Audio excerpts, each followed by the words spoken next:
Anyone can be ready for back to school. But with Staples Connect, you can be more than ready. Like, I got everything on my list and saved a ton ready. Staples has everything you need and more for the new school year.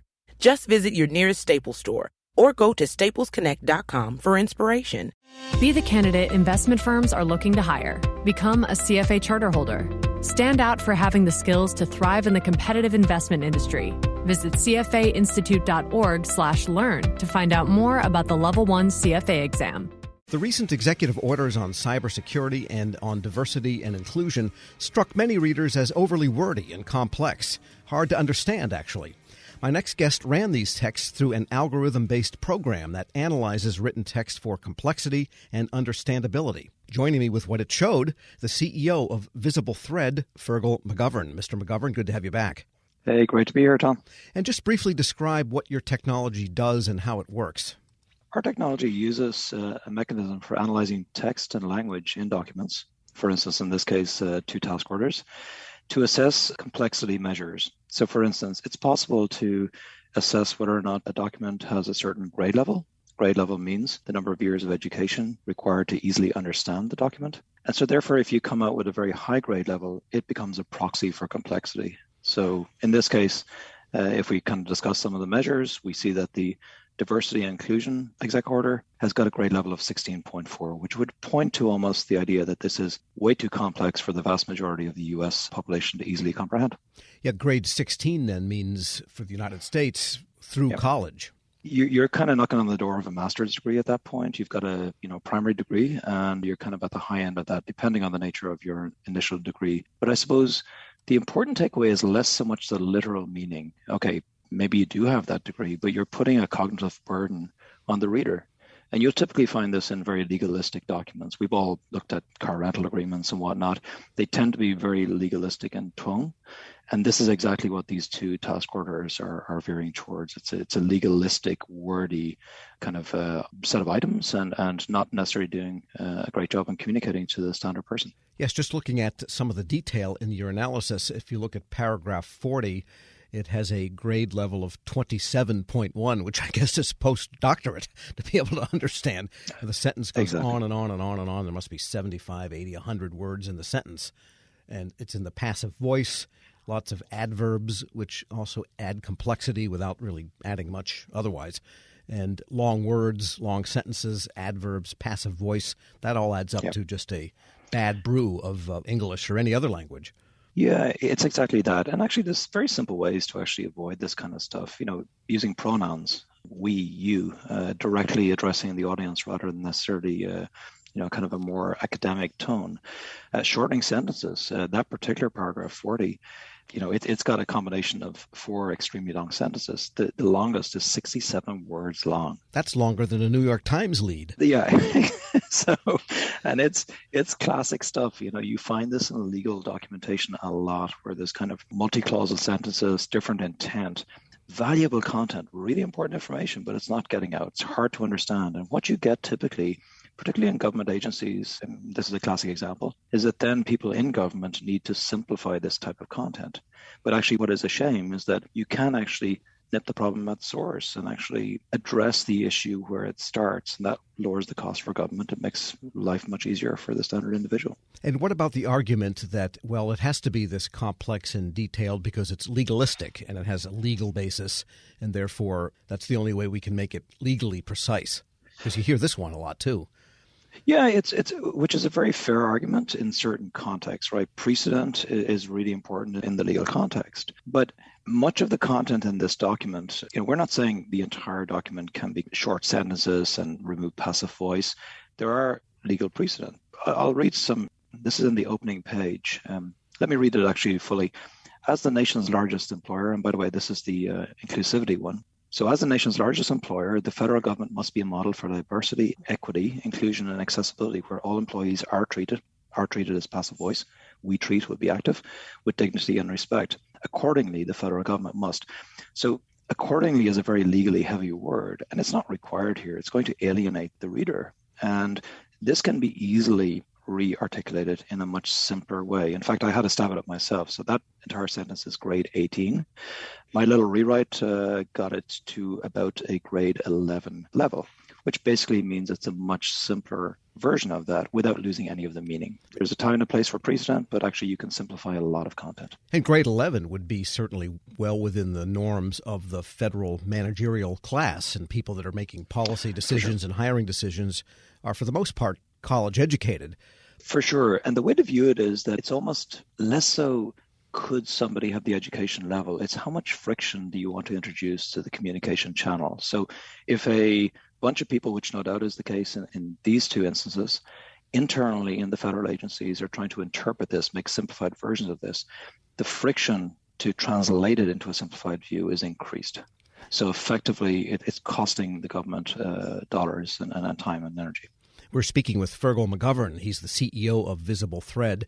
Yes, I mean, if you go home and you're going to read for your evening reading Dostoevsky, then you're expecting a little friction. You've got to maybe reread certain sections and dig in. It's like doing the crossword puzzle in some ways. Sure. But when you are doing business communication to get something done in a large bureaucracy, then you want a pretty thin, streamlined arrow to be able to cut through. Yeah, and this is absolutely the case. It's a little like, look, if you go to the sea and you're lucky enough to kind of take a vacation this year, you want to relax with a nice, easy, pacey book, if that's what your poison is. I love Michael Connelly, and nice, easy stuff, right? And it's communicating well. It's got a storyline that makes a lot of sense. It is possible in the context of kind of more quote unquote serious content to make it easier to digest and pacier. So the choice is very simple. I mean, do you want a Hemingway, The Old Man, the Sea type approach, or do you want something more like Ulysses or something extremely Dostoevsky or something of that nature? And did you also look at the executive order on cybersecurity? That was actually the longer one, I believe. One of them was like 8,000 words. One was 5,000 words. Yeah, we looked at both, and actually, this is the beauty of technology. Technology is really good at kind of dumb work. So measuring metrics is really what technology is good. Now, there's a lot of clevers behind in the background assessing this, but the cybersecurity one to that point had 8,590 words. The diversity one had 5,800 words, so a little shy of 3,000 words student difference. But interestingly, both scored almost identical from a grade standpoint. So grade 16.4 in terms of the diversity executive order, 16.6, basically identical in terms of cybersecurity. And the reason I found it very interesting to look at the diversity inclusivity one and actually focus a little bit more into that and see, was surprised with the complexity there is because look at the audience for that. Look what it's trying to do. Look at the spirit of the exec order. It's absolutely, in my opinion, very well placed. Putting politics aside, it seems to have the right intent, but yet the complexity is almost pretty much identical to cybersecurity. You expect cybersecurity to be kind of complex. You expect long words. You expect complex items, but it was basically exhibiting the same characteristics, which leads you to conclude that it's the same format, the same tone, and that is all addressable. There is a shift that we can make if there is a concerted set of energy and initiative put behind it. And do you think that perhaps in institutions and large organizations that tend to put out stuff like this, it's the result of having so many people have to weigh in and be satisfied with it, that it becomes the result of groupthink and group writing, which gains weight as it kind of rolls downhill? There is an element of that, but I think the more pervasive issue here is kind of we've always done it this way, therefore we must continue to do it this way. It's almost like, well, this is how we do things. We put it out like this. This is, we are lawyers. We're trying to put this thing out.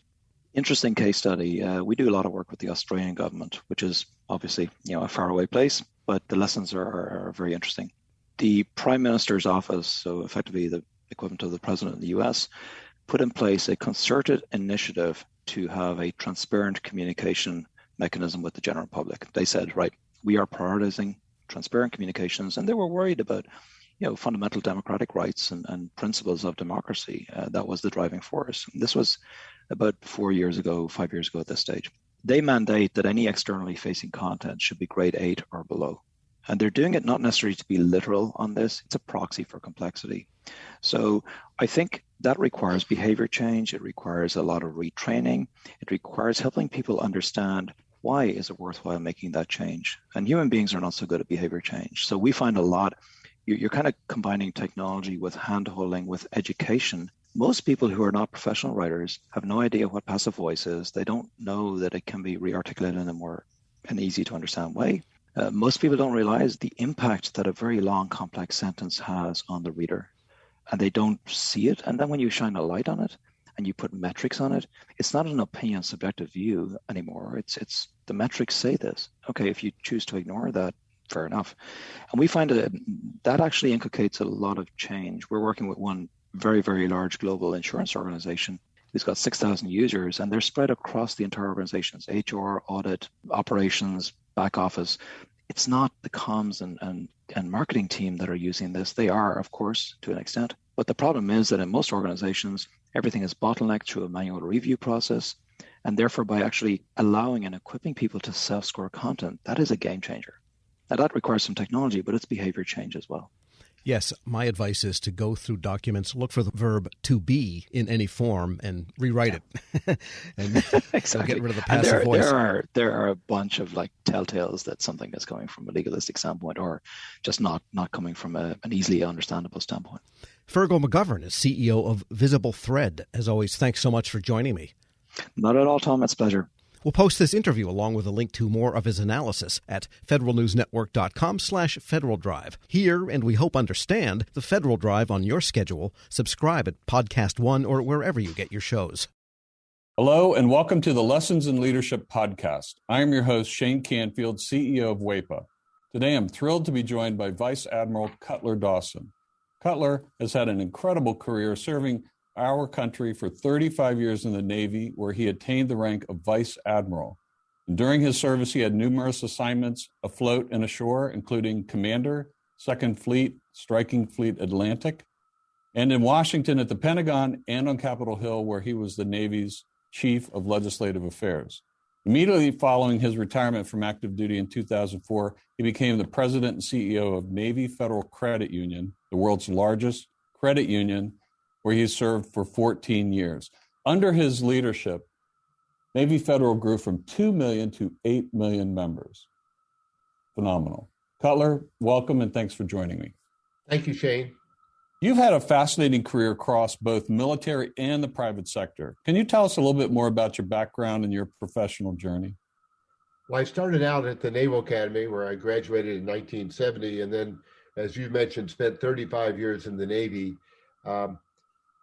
With 6 actual afloat commands. The first one was when I was 27 years old. I didn't know enough to be scared of anything, and it was probably one of the highlights of my career.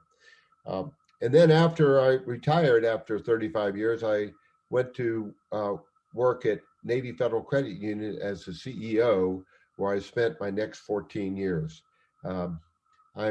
I'm currently retired and enjoying life, and it's been a great run for me. How would you describe your leadership style, and how's that developed over the years? My style has been quite consistent. I believe, and I've learned this in the Navy, that you have to go to the deck plates to see what is going on. And you have to learn what your people do and how they do it, so you can help them to be better at it and more efficient and more productive. It's something that you need to do all the time. I remember I used to tell folks that you don't want to retreat to your cabin.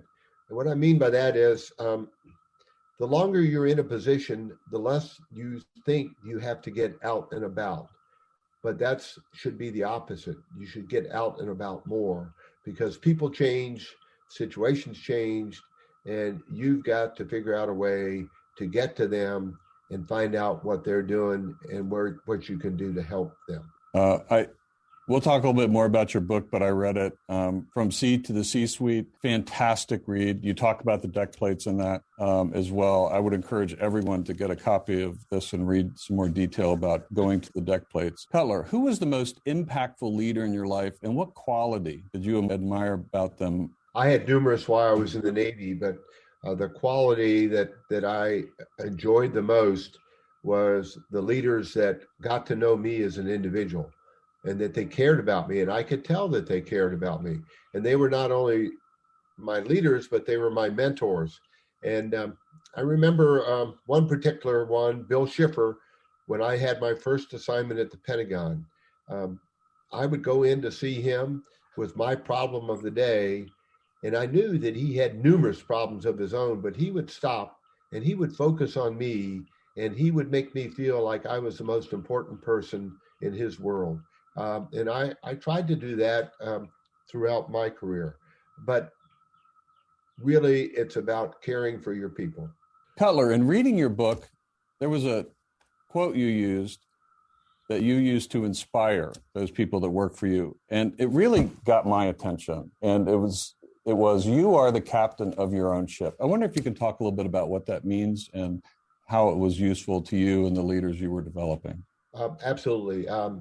What I mean by captain of your own ship, when you are the captain of a ship, sometimes you're in the middle of the ocean and you don't have anybody to turn to make decisions.